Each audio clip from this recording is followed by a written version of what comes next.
Happy birthday to Happy birthday, Los Angeles Urban League. Here's to 100 years of empowering communities and changing lives. Happy 100th Los Angeles Urban League. Please continue to partner with us and invest in the Los Angeles Urban League as we're building a stronger foundation for the next 100 years. Happy 100. Happy 100. 100. 100th birthday. Happy birthday. 100. I would like to wish the Los Angeles Urban League a 100th anniversary. 100 years. Happy Centennial, Los Angeles Urban League. Happy birthday. Happy birthday to the Los Angeles Urban League. Happy birthday. Happy Centennial. Happy Centennial. Happy birthday. And many, many more.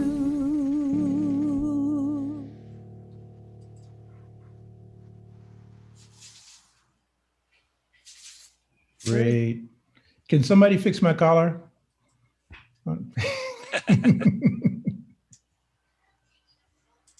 Yeah, we'll work on that the next version. Well, thank you very much. I want to thank everybody for doing this. Reverend Lawson, you are just a treasure, and thank you so much for being a part of this. Ms. White, oh, thank you so much for doing this. We are forever grateful. Sandra, you're just fantastic, and Pamela.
Good afternoon and welcome, everyone. I'm Beverly White from NBC4 Los Angeles. I am honored to moderate this Los Angeles Urban League first public Centennial event, 100 Years of Black History in Los Angeles. Thank you for your kind attention on this last Saturday of Black History Month, but we all know Black history is year-round, and here to help us amplify that message is our host, the CEO of the LA Urban League, Mr. Michael Lawson. Let me tell you a little bit about him before he takes over the screen. Michael Lawson has led the Los Angeles Urban League since 2017.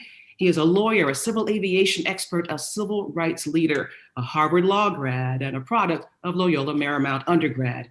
He's an advocate for arts, human rights education, and so much more. We are honored to be here. Couldn't have done this without you, Mr. Lawson. Thank you so much, Michael. Take it away. Thank you so much, Ms. White. Good afternoon. As she said, my name is Michael Lawson. I'm the president and CEO of the Los Angeles Urban League. On behalf of our board of directors and the entire staff of the Los Angeles Urban League, I thank you for attending our program this afternoon. We trust that our 100 years in Black history in Los Angeles discussion this afternoon will be both enjoyable and enlightening for you. This year, 2021, the Los Angeles Urban League is celebrating its centennial. Today's program is our first public centennial event.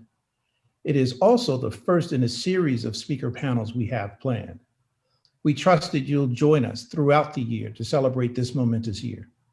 Let me begin by thanking our centennial sponsors: NBC Channel 4, CIT Bank, Bank of California, the Local Initiative Support Corporation of Los Angeles City Council member for the 8th District, Marquise Harris Dawson, the Sentinel, Bank of America, Union Bank, and the California Endowment.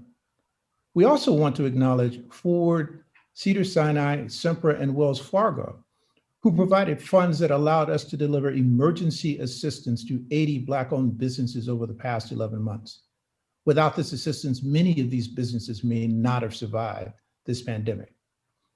This afternoon, I also have the honor of introducing our Centennial video. The video captures our rich history and showcases our past and present. We assembled several of our stakeholders, which included members of our staff, constituents, and board members, and engaged them to tell their Los Angeles Urban League stories and wish the Los Angeles Urban League a happy birthday. Throughout the program, please observe our text to give. And with that, here is our Centennial video. Enjoy today's program.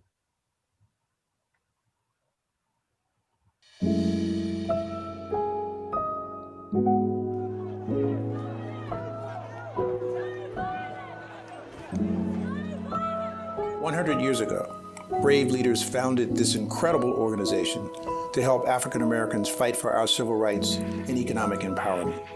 Since then, the LA Urban League has expanded and adapted its services to meet our community's changing needs. The Urban League is one of those organizations, those not civil rights organizations, but one of those organizations that empower our communities to be successful. The Urban League was built to be an economic development organization for African Americans. They are standing at the forefront of the fight against racial injustice. And I am so proud to have served on the staff of the Los Angeles Urban League and worked in the community for equality and equity for all. Los Angeles Urban League's history is one that cannot be duplicated. In October of 1968, when I was first employed as a substitute teacher, you could see the league in the communities working with families. And Mr. Mack, I was here when he came, and I want to tell you that was one of the best relationships I've had with a boss. He was so on to it. He would motivate us, move out in the community, encourage them to work with their children. The list goes on and on. Programs of the Urban League are real-world programs. They're not just sitting in a classroom and learning some theory. You're getting hands-on training so that when you go out, you have a skill. Workforce development, backstage careers, and my favorite, BizCamp, a program designed to teach young adults the skills of becoming a successful entrepreneur. Our careers programs, such as Backstage Careers for the entertainment industry, our programs that we have around healthcare and logistics and others, really do the work of creating new opportunities that last a lifetime. Urban League about 2 years ago helped me get a job that who would have thought after not working for 5 years that I can get. In 1965, it was hard. I needed a job. After 5 years with Universal, I came to the Urban League and I got a job in 1970. We were the inner city hope. I wanted to get into artwork and I wanted to get into VFX, and I didn't have any idea of how to get into it. With this program, it will open doors for young adults just to propel themselves even faster into the industry, especially people of color. I came in contact with the Urban League when I was looking for a job years ago. They sent me on an interview. I got the job on the spot. The different programs, the different things that we do, and I just love it. I would not trade my experience for the world, and I'm so grateful for the continued opportunities that the League continues to provide to myself and others. Happy birthday to the Los Angeles Urban League. 100 years of tireless, irreplaceable, committed service to our community, the city of Los Angeles, and the Southern California region.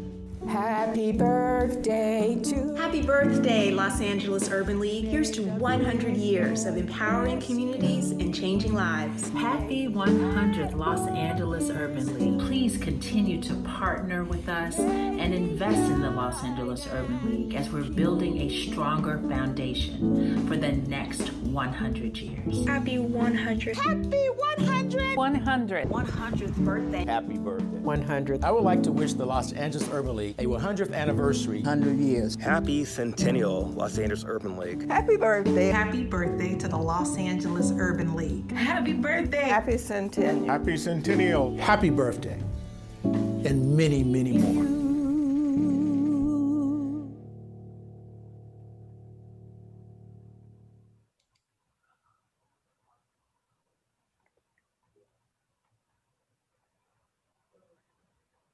Happy birthday indeed, LA Urban League. Again, as your moderator, it's my honor to introduce the panelists. But before I do, I'd like to remind you in the audience that this is a conversation on this occasion of the Centennial. We welcome your questions, so please submit your inquiries for our panelists in the chat box. And Ashley McCullough will join us a little bit later to moderate that part of our program. Again, it's now my honor to bring forward, at least virtually, our panelists who are an esteemed bunch. We're so glad you could be here, starting with Pamela Bakewell. She is the Executive Vice President and CEO of the Bakewell Company. She also is in a leadership position at the LA Sentinel and, of course, Taste of Soul. She has served the LA Urban League as a Chief Neighborhood Officer, specializing in education, jobs, safety, and housing. She's a business leader and advocate for women, Lindenwood University graduate, and a licensed California real estate agent.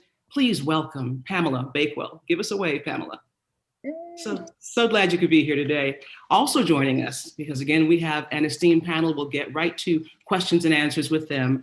Sandra Evers-Manley is here. She's a Vice President of Global Corporate Responsibility at Northrop Grumman, a specialist in diversity, equity, and inclusion, a hot topic these days. She's also a filmmaker, a founder and president of the Black Hollywood Education Resource Center, and former president of the Beverly Hills and Hollywood NAACP for 12 years, overseeing the Image Awards, among other things. She's a USC graduate and a member of the Academy of Motion Pictures, Arts and Sciences. Please make welcome Sandra Evers-Manley. Thank you for being here, Sandra.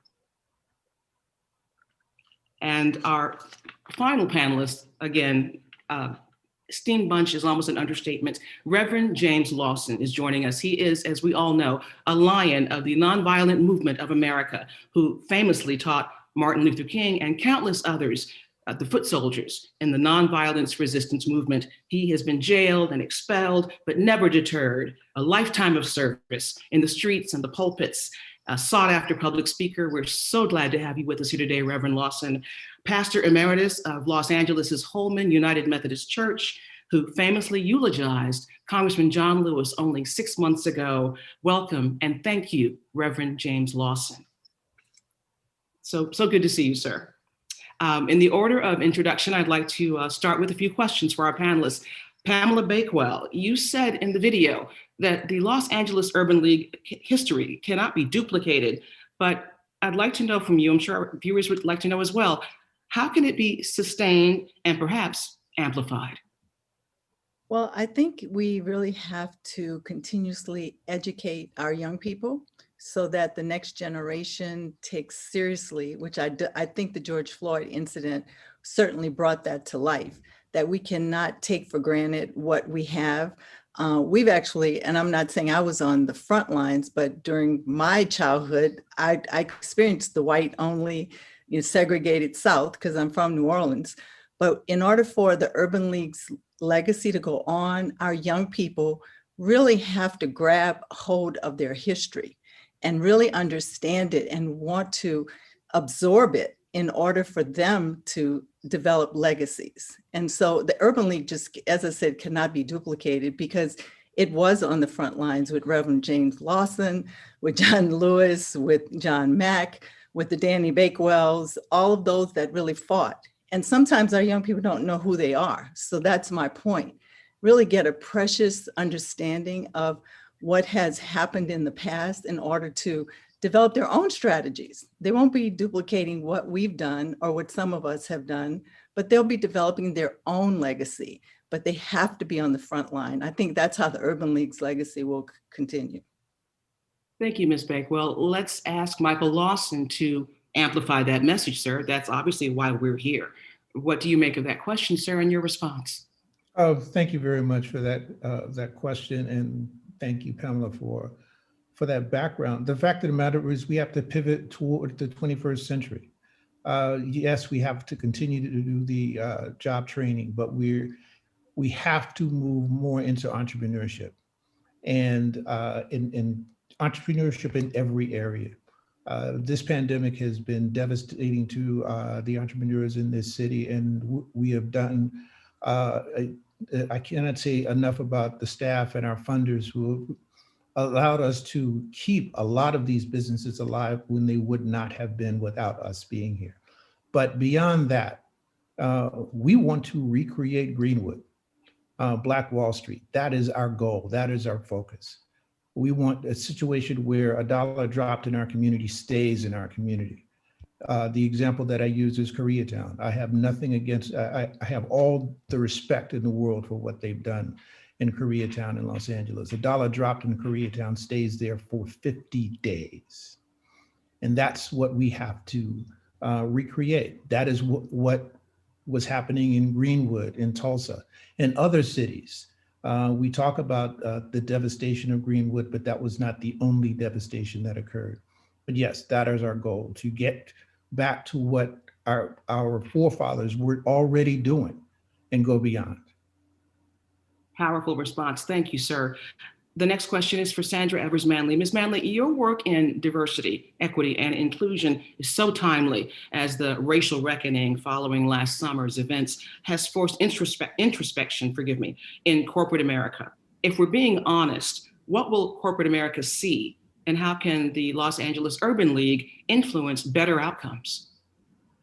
Thank you so much, Beverly, and it's an honor to be here with this distinguished panel. I think when we talk about diversity, equity, and inclusion, we've got to make sure that we, as African Americans, that there's a room at the table, that we are there helping to be a part of the decisions that are being made. We've got to make sure that we are in those C-suites, and we've also got to make sure that we've got individuals who look like us employed in jobs that are going to be life-sustaining, jobs in the sciences, technology, engineering, and math. We've also got to make sure that when it comes to hiring, promotions, and development, as well as compensation, that when you see African Americans present, that we are equal in every sense of those jobs, as well as salaries. So I think what we need to see and what we need from the Urban League is to make sure that we are present in corporate America and that we hold corporate America accountable. We hold them accountable for hiring, but we also hold them accountable for their investments in our communities, especially our businesses, but also in our nonprofits and in our educational institutions. Thank you, Sandra. Mr. Lawson, your thoughts on that? It's a mission statement, How is the LA Urban League responding in real time? I'm not sure I know that answer to that, Ms. White, at all. I think, though, that when I came to LA in 1974, I found a group that was multiracial, intergenerational, that was multi-creedal, multi-political in terms of ideas, that called itself the Los Angeles Civil Rights Movement. They represented a wide swath of people across LA, and they were pushing for change as a community group. They had many excellent voices in their midst that I heard and became acquainted with. So I would say that the most important thing is for the Urban League to continue to be a part of such a struggle, because this cannot be done. The work that still remains to be done, which is a monumental task, cannot be done by any single section of our community, of our country. It has to be done by the growing up of a people who believe firmly and live firmly out the truth that we hold these truths to be self-evident. It seems to me that Stacey Abrams' struggle in Georgia is an example of it. They claim without any reservation, we are a multiracial effort. We are an intergenerational effort. We are an effort that have many leaders who are both female and male. And we have many positions, but we're going to systematically change Georgia. So it seems to me that's a good model for what I see in Los Angeles. And of course, when I say this, recognize Urban League has been one of the staunch, stable leadership groups in most places that I've been. Memphis, Tennessee, LA, Atlanta, elsewhere. So. It's a powerful endorsement, Reverend Lawson. Thank you. Michael Lawson, how do you receive that information? You mentioned the sponsors a short time ago. Coalition building sounds like a key part of your mission.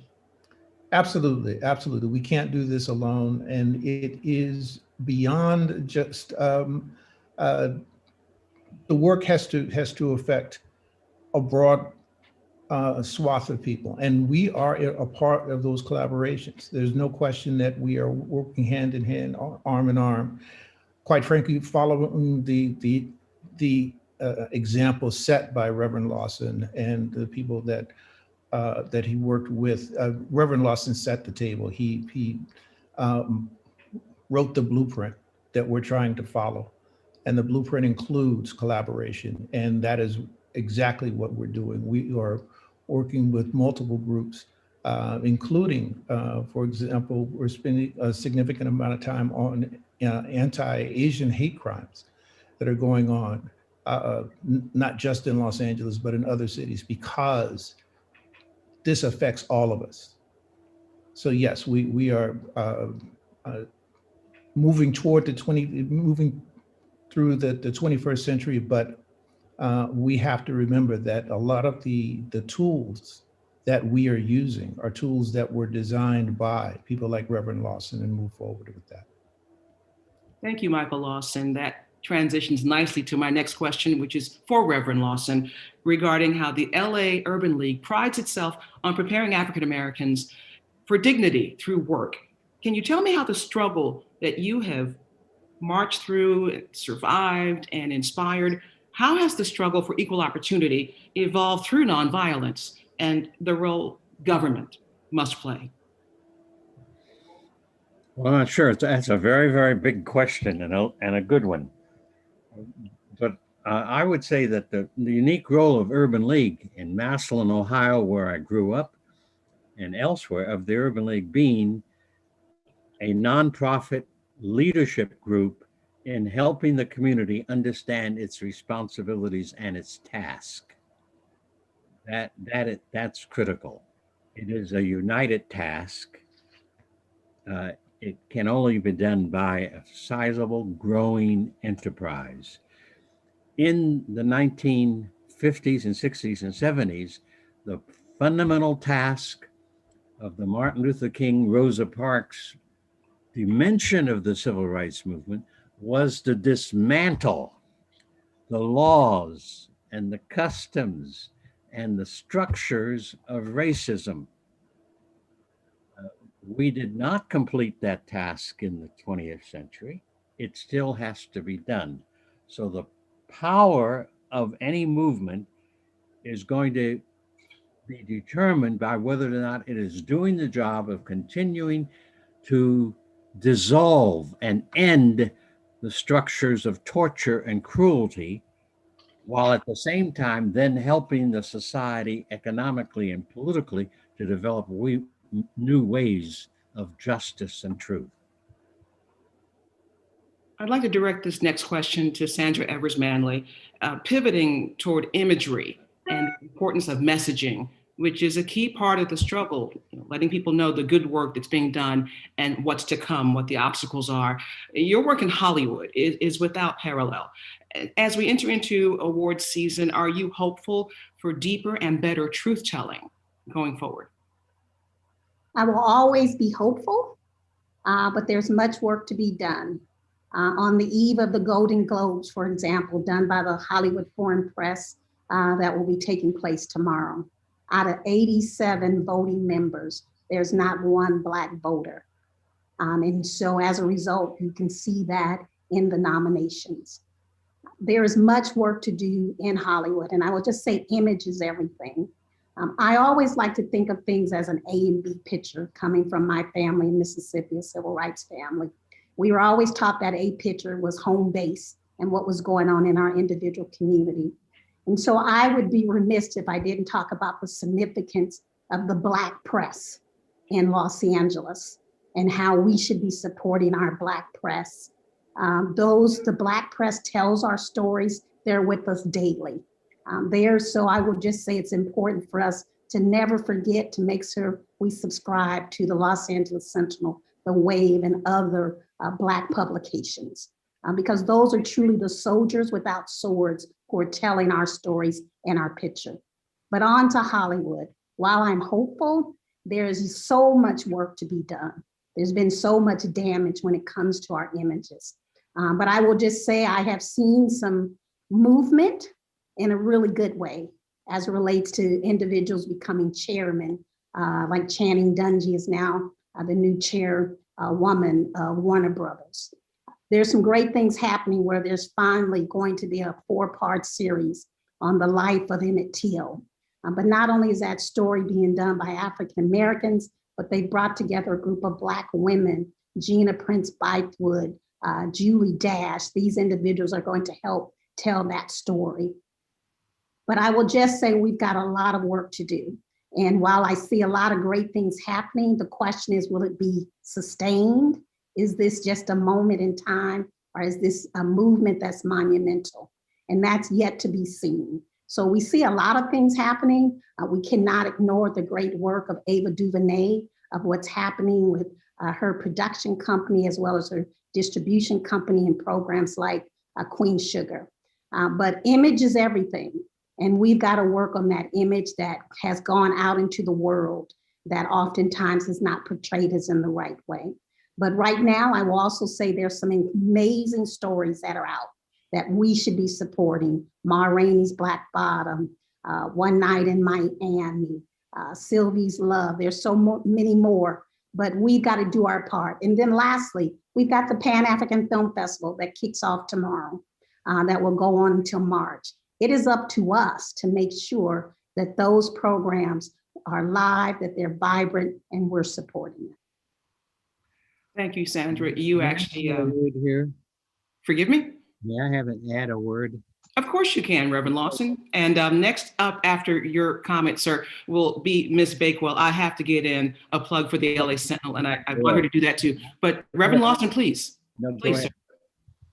Well, I wanted to push hard on the fact that in my youth, the Urban League had a staff in Massillon, Ohio. To have a nonprofit organization with a staff who can do the work, especially the work of trying to get our white fellow citizens to see some of the issues and to support the changes that are needed, because many white people do not see the issues in Los Angeles or elsewhere. So I want to emphasize the important role of the Urban League in having sufficient funds and raising sufficient funds to have a staff that could do all kinds of work in the city. And the Los Angeles Urban League is one of the good examples of that, because the work needs the attention of full-time people, not amateurs like me whose primary work as a pastor. It needs nonprofit organizations that are fully funded and can provide staff who will gain in experience by jarboning and by educating and by organizing changes that will help the community go forward. We are where we are because the Urban League has been available in so many places in the United States. One of the few local organizations that provides staff who work full-time at these issues. Thank you, Reverend Lawson. You just set up my question for Ms. Bakewell, because not only does she have a foot in the world of media with the LA Sentinel, she's also been on the staff of the Urban League. Please, Pamela Bakewell, can you take these two seemingly divergent issues and marry them for us? Well, as you said, I work with the Urban League, I work with the Centennial, I work with my family's business. We cannot just leave organizing to people who do it every now and then. It is, and I concur very wholeheartedly with Reverend Lawson. We've always said that you have to pay people, unfortunately, but it's true, to do this every day. They wake up, they go to bed, they do this. And I do want to thank, the plug for the LA Sentinel, because I've seen, and it really does warm my heart, that we bring issues to light that the mainstream, I don't want to say just the white press, but the mainstream press does not. And we make sure that the message is out there. So, and we're full-time, we need staff. We have to be sure we're on the ground every day. So this puts people to work, putting people to work on the issues that are very important to the Black community is very, very important. So marrying, full-time staff at the Urban League really meant a lot to me, that I could play a part in the executive staff there. But then I transitioned back over to my family's business, and I helped to run that too. So, I'm kind of in the civil rights business as well as in the administrative business, but I work every day and I'm doing it. When I wake up, I go to bed. So it does make a difference, but we need volunteers too, because everybody can't be staff. So in order to form a coalition, you have to have dedicated people that believe in this and that, surround us, that do get paid to do this on a daily basis and give us the love that we need and the momentum that we need to make a difference. Beautifully stated. Thank you so much. I'd like to remind our attendees to remember to place your questions in the chat box, because we definitely want to engage you as well. At the end of the conversation, there will be time for your questions. Michael Lawson, you've heard a lot right now about the importance of staffing and professionalism, imagery and media, and it's all about the Urban League today. So please, sir, tell us what's on your heart right now as you hear your fellow panelists amplify and celebrate why we're here today. Thank you very much for that question. I am blessed to be in this position. I am standing on the shoulders of the giants who came before me: John Mack, Floyd Covington, the people that started the Urban League in 1921, and to have the blessing and honor of being able to sit down with Reverend Lawson periodically and hear his pearls of wisdom and is just incredible. And the fact is that the importance of the Urban League cannot be overstated.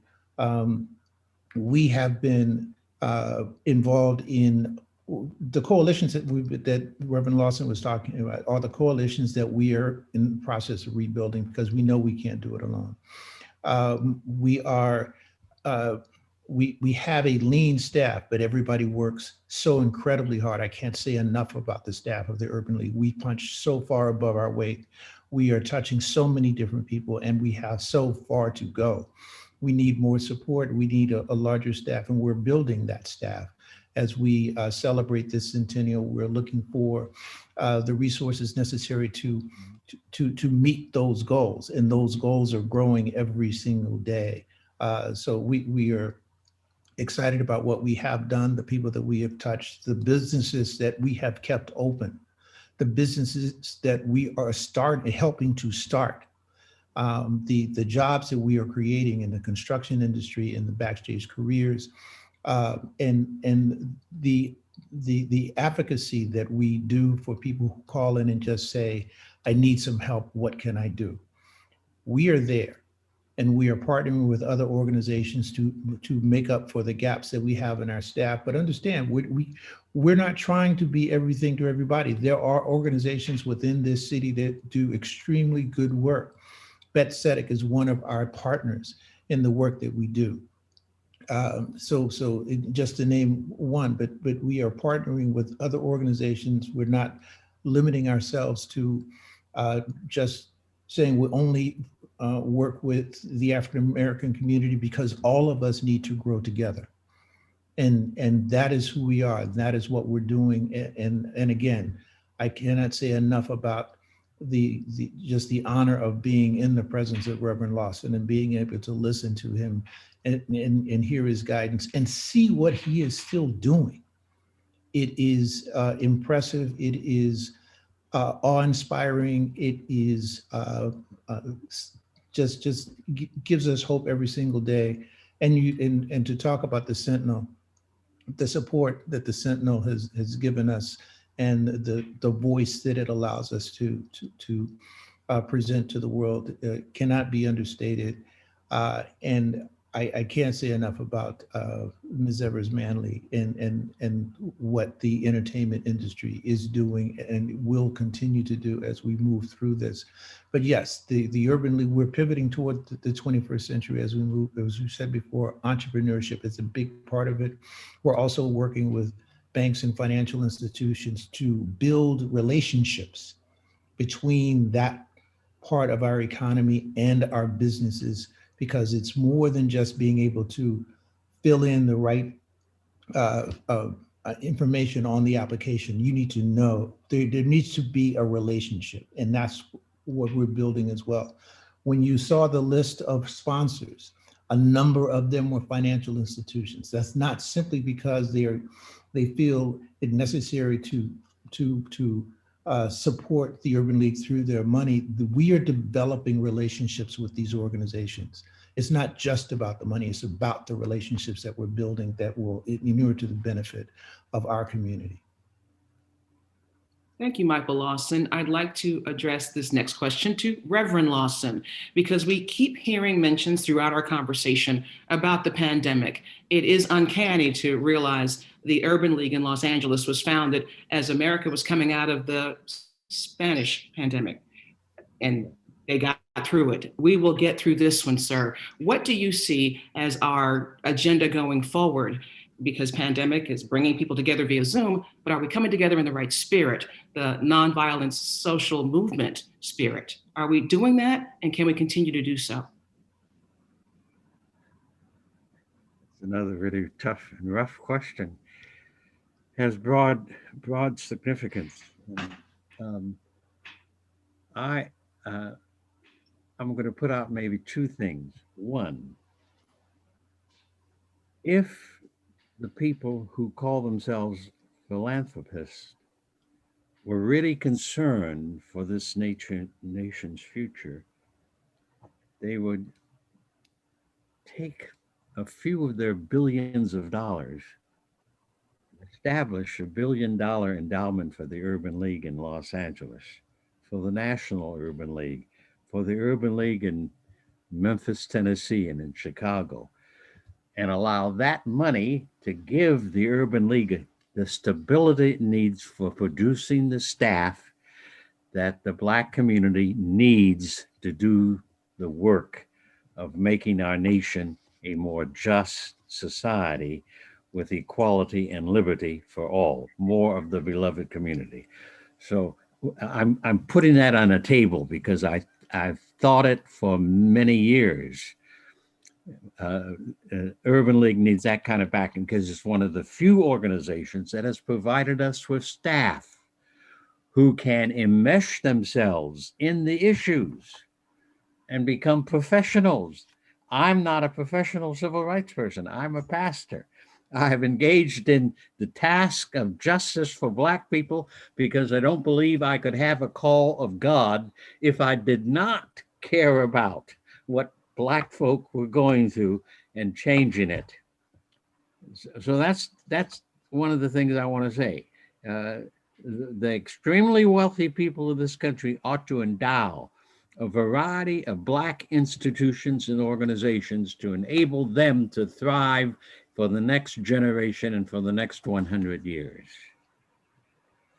And the second thing I want to quickly say is Urban League and such organizations, and the Black press included at another level, are critical.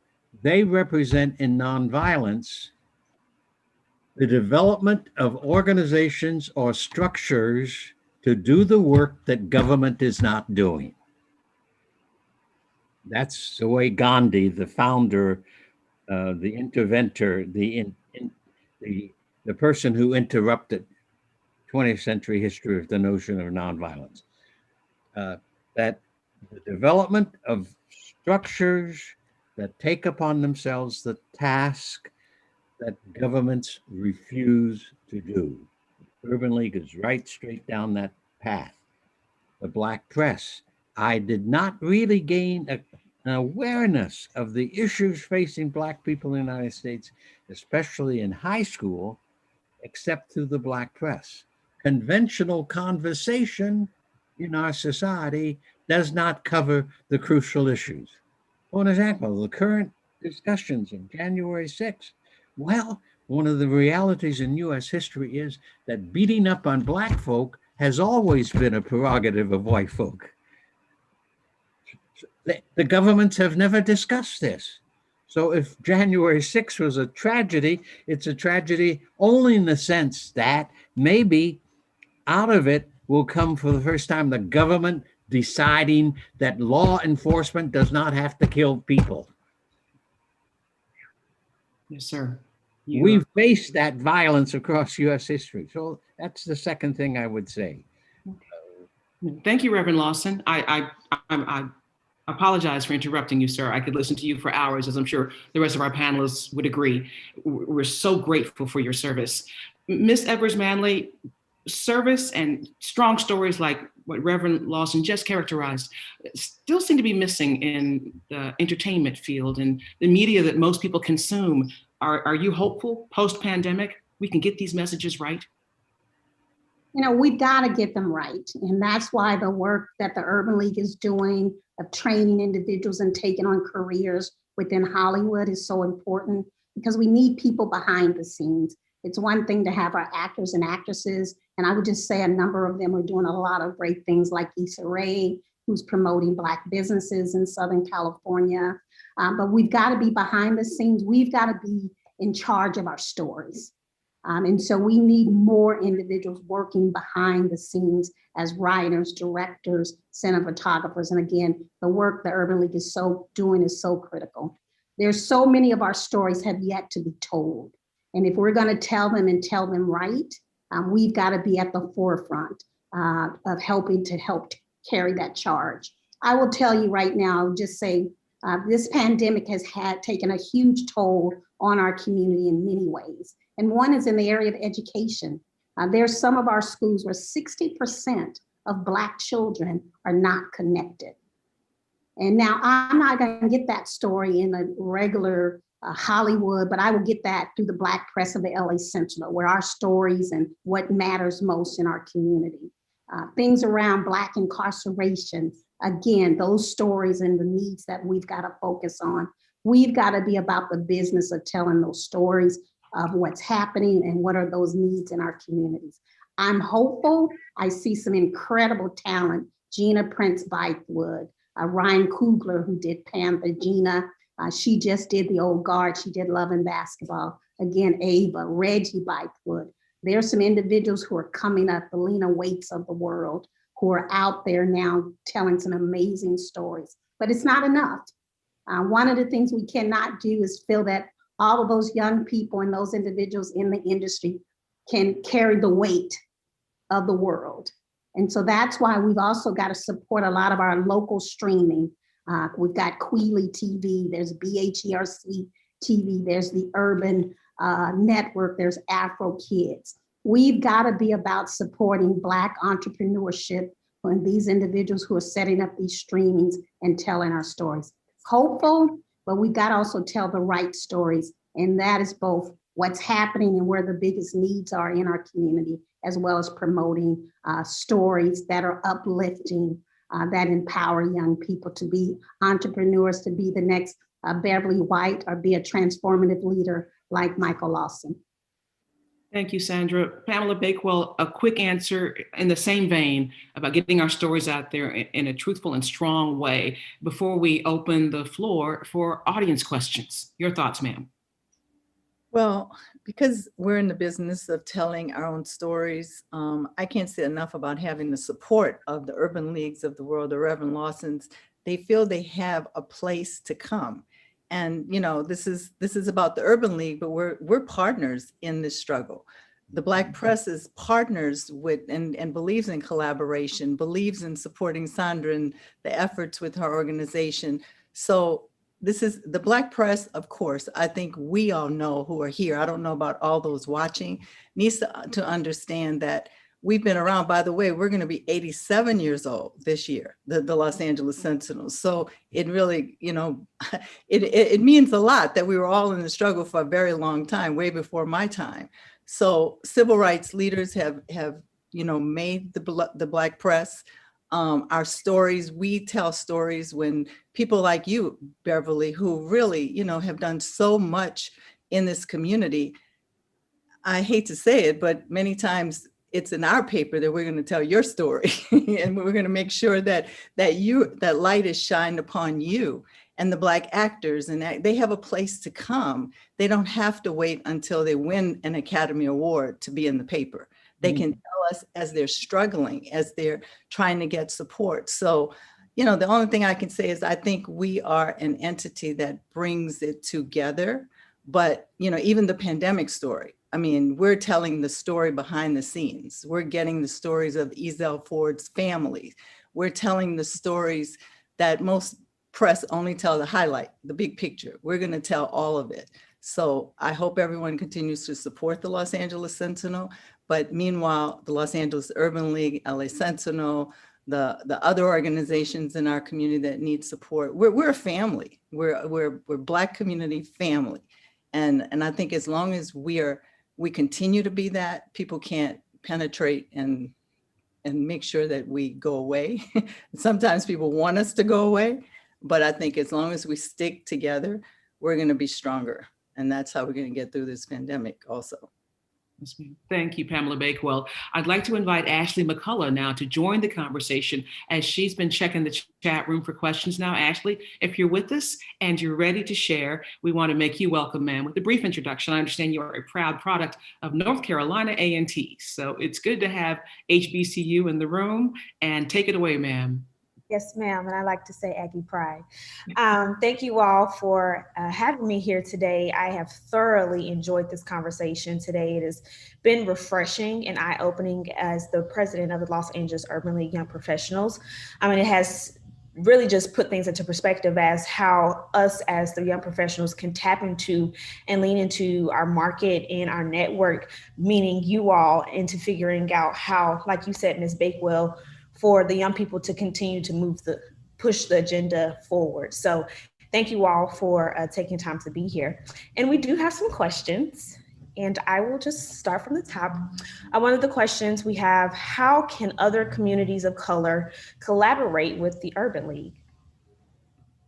Thank you for that question. The Los Angeles Urban League, our focus is on the African American community, but we understand that we have to collaborate with other organizations. And as I mentioned briefly earlier, we are now collaborating with the API community to push back on the anti-Asian violence that is coming, that you see it around the country and in Los Angeles right now. So we are walking arm in arm with that community and saying it is unacceptable. This cannot be, we cannot sit by and say, oh, this isn't me. So no, we are engaged,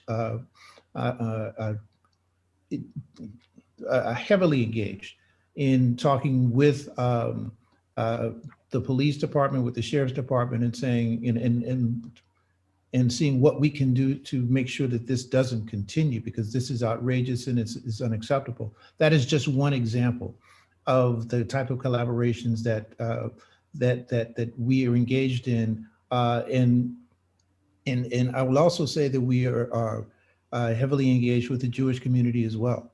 And because that is a collaboration that goes back decades. And so understand that we know that we can't do this alone, but we are not looking to just lean on other groups to make this happen. We are taking a lead, but we're also walking arm in arm with the partners. When you look at what the coalition of people who protested George Floyd's murder, that's the kind of coalition that we are building on and moving forward. Yes, the crowds aren't there, but the interaction, the discussions, the work is still going on, and it looks like what you saw during the protests of George Floyd's murder. So yes, this is the changes that we need are groundbreaking, and we can't do them alone. So yes, these collaborations are going on, and we welcome all who want to join us. Thank you. So you heard it there from our president. Our next question is towards Reverend Lawson. The question says, while there is a coalition building among leaders and organizations, how do we bring community members together in the struggle for equality and justice? For example, conflict and violence between Black and Latinx communities in the Los Angeles area. Should I repeat that? I know that was a bit wordy there. Go ahead, please. Okay, all right. I'll read the gist of it. How do we bring community members together in the struggle for equality and justice? For example, violence and conflict between the Black and Latinx communities in the Los Angeles area. No, it's good. Another very significant issue. Very significant issue. One, we better do a good analysis. Our society is the most violent society in the history of the earth. We believe that power of violence is the most important power for social change, political change, for domination and control. So all of us born and raised in this society are raised with the notion that violence has a capacity to change things like nothing else. Now, this is where nonviolent thought is very different, because we say in nonviolent thought, we hold these truths to be self-evident, that all are created equal. That notion says that we did not put ourselves here. We are here by virtue of a force or of God or of a creative energy that birthed us. And that means we are deeply connected to each other, and that the cultivation of our humanity is the number one role that we have. To be what you are, I'll quote, to be what you are and capable of becoming what you are becoming is the sole person, sole purpose. Every human being has that task. So every human being has a responsibility to resist the racism of our society, the violence of our society, the sexism and maleness of our society, the domination thing of our society, so that they themselves can be a much better human being. There is a collaboration that's not talked about. That is this, that since Franklin Delano Roosevelt and Eleanor Roosevelt, the Black community, the Jewish community, the Asian community, the Indian community, and the Hispanic community have all voted nationally the same way, with overwhelming vote against the Republican candidate usually, and for against the Republican candidate and for the Democratic candidate. There is a national collaboration. Our 5 communities, representing now almost a third of the population in all the elections, have voted against the Republican stuff by not 51%, but usually by 60, 70, 80, 90 odd percent. Black community has voted overwhelmingly, 90 odd percent, every presidential race against the Republican strain of politics. But so have all the other colored people in the United States, and the Jewish community, because of anti-Semitism, have voted with the people of color. It's the only the Jewish community is the only Eurocentric community that has voted for justice along with the Black community every 4 years, probably the last 100 years. Thank So you. there is a huge, that's what some people are fearing. Thank you. There is a huge sensibility among us that the Republican strain of the last several decades is a strain that hurts us. And the Democratic Party may be weaker than we want them to be, but at least they do less harm to us. Thank you, Reverend Lawson. So much wisdom from your responses. This question is directed for Ms. Evers Manley. How can individual professionals participate in the diversity, equity, and inclusion space to promote awareness and guide businesses to be better and do better? You know, again, I'm going to always talk about it starts with us. And so we need to invest in our communities. We need to invest in the Urban League. Urban League has memberships. We need to invest in the Black press. The Centennial has subscriptions. It is up to us to help carry the torch for our communities. We need to get involved in our local communities. We need to get involved in our nonprofits. So I would say it starts there. We need to start shoring up our community. We need to make sure that Black dollar is circling around throughout our community so that we can thrive, that our businesses, that we can hire individuals that look like us, that our businesses can sustain. So I will always point to our community. And then we need to be vocal about those things that are not going right as it relates to the adverse impact on our community. Black incarceration, things around the educational system. It needs to start there. We need to always put our community first. What can we do to take care of our community? You are a graduate of North Carolina A&T. It is one of my favorite HBCUs in the nation. One of the reasons why it produces the largest number of Black engineers in this nation than any other university. However, when it comes to support of our Black colleges, they are not getting the types of support as white institutions. And so we need to support our Black institutions, even if we didn't go to one. We've got to be about the business of our community. That will help create diversity. That will begin to help create the landscape around equity and inclusion. We've got to be vocal. We've got to be a part of the fight. Reverend Lawson and the civil rights leaders of yesterday gave us a blueprint. That blueprint is just as alive today. There's so much from it that we can learn and that we can do. The last thing I would say is we've got to be present and we can't be silent.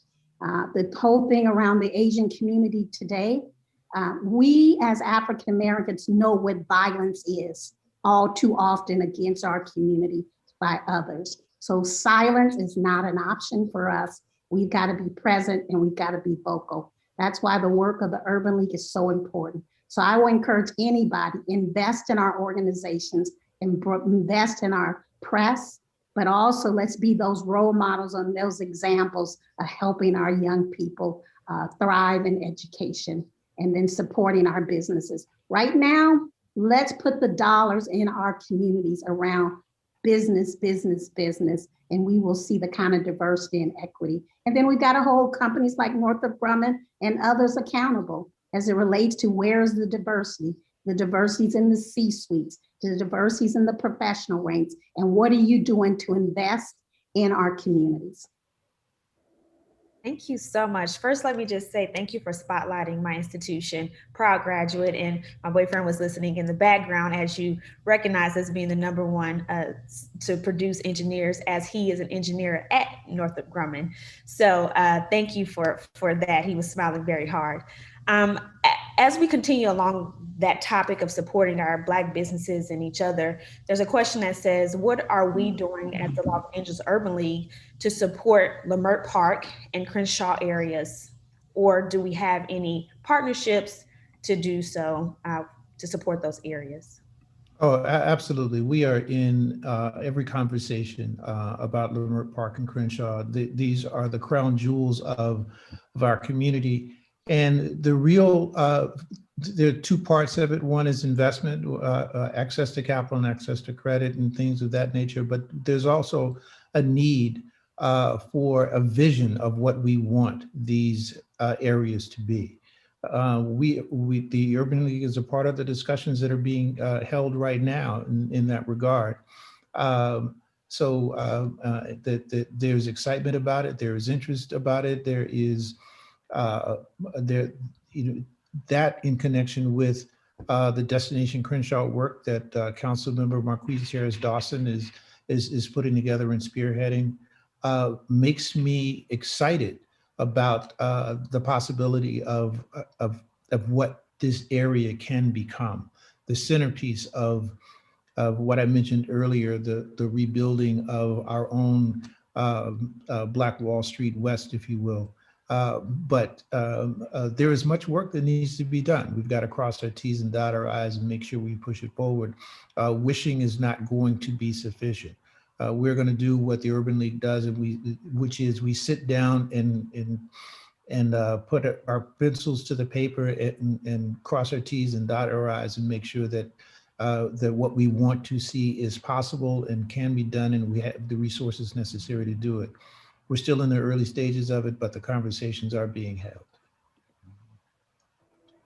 Thank you so much.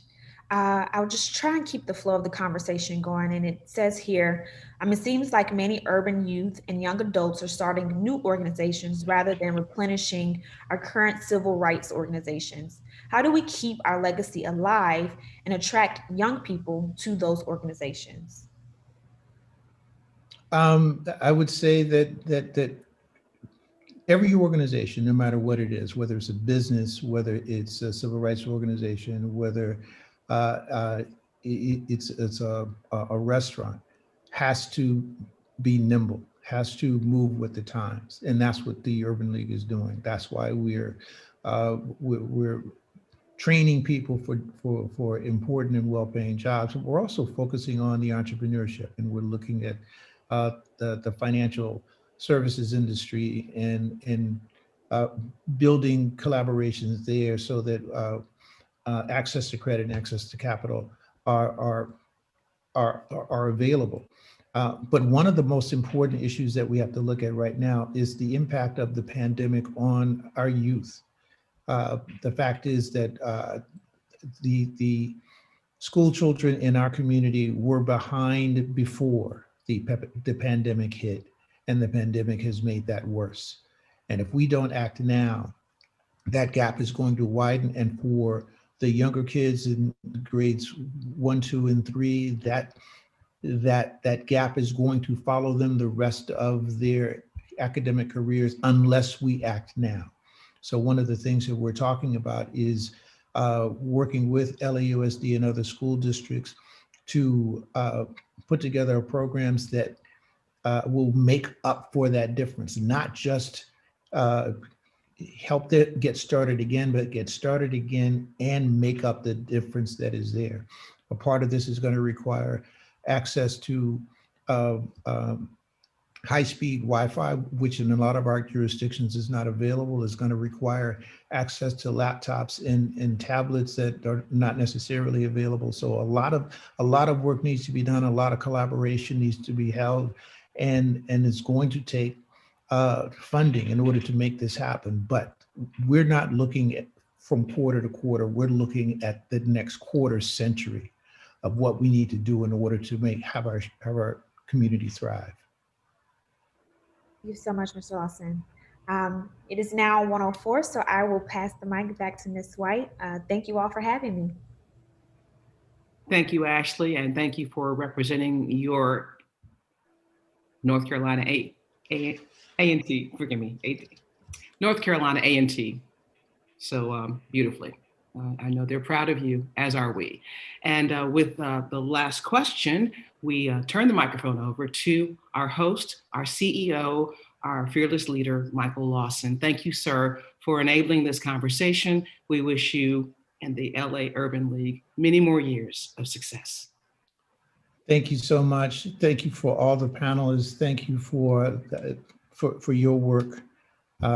Ms. White, we could not have done this without you. Words cannot express how excited I am about what we did today and what we're going to do over the next year as we celebrate our Centennial. Ashley, thank you so much. You did a fantastic job. Reverend Lawson, it is always an honor and a pleasure, and I learn so much every time I talk to you. Pamela, it's always a pleasure to engage with you because you are not only a part of a legacy family, but we know that legacy will continue on. And we are honored to be a part of that and to work arm in arm with you. Sandra Evers-Manley, I can't say enough about what you do and the work that you're doing, and taking the time out on a Saturday to be with us has been absolutely fantastic. And I want to also thank the staff that helped put this on. You guys did a wonderful job. Fantastic. Thank you so much for pulling all this together. We will continue to build a strong organization and to advocate for and train and support the underserved communities of Los Angeles, and as we reach out to other communities as well, because we are stronger together. And speaking of being stronger, you can help us by donating to this important work. You can donate through our text to give. Oh my goodness, let me make sure that I have, the right information.